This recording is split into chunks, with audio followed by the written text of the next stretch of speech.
Hi hello viewers, this is Raj. Welcome to Raj reviews. మీకు నా video నచ్చినట్లయితే లైక్ చేయండి, షేర్ చేయండి, సబ్స్క్రైబ్ చేయండి, వీలైతే కామెంట్ చేయండి.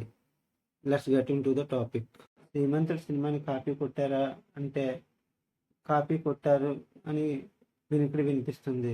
యాక్చువల్గా కొరటాల శివ గారు స్వాతి వారపత్రిక నుంచి ఈ శ్రీమంతుడి కథని కాపీ కొట్టారని శరత్ చంద్ర అనే ఒక రైటరు నాంపల్లి కోర్టులో ఫిబ్రవరి నెలలో లాస్ట్ ఇయర్ ఫిబ్రవరి నెలలో పిటిషన్ వేశారు.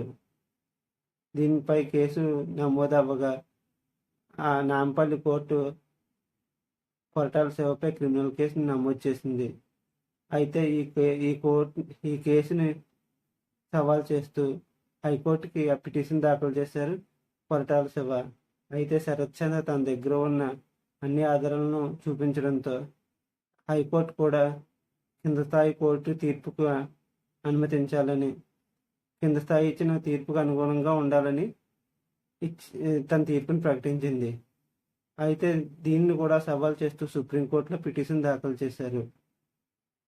అయితే సుప్రీంకోర్టు కూడా అదే విధంగా హైకోర్టు కింద కోర్టు నాంపల్లి కోర్టు ఇచ్చిన తీర్పుకు కట్టుబడి ఉండాలని తీర్పునిచ్చింది. అలాగే తను వేసిన పిటిషన్ వెనక్కి తీసుకోవాలని, లేకపోతే రద్దు అవుతుందని తెలియజేసింది. కొరటాల శివ సినిమా కాపీ చేస్తారా అంటే కాపీ చేస్తారని, ఆ మధ్య ఆచార్య సినిమాలో కూడా కాపీ కొట్టారని ఒక వ్యక్తి రావడం జరిగింది. అయితే ఆచార్య సినిమా ఫ్లాప్ కావడంతో ఆ వ్యక్తి సైలెంట్గా ఉండిపోయినట్టు తెలుస్తుంది. దీన్ని బట్టి కొరటాల శివ సినిమాను కాపీ చేస్తారని తెలుస్తుంది.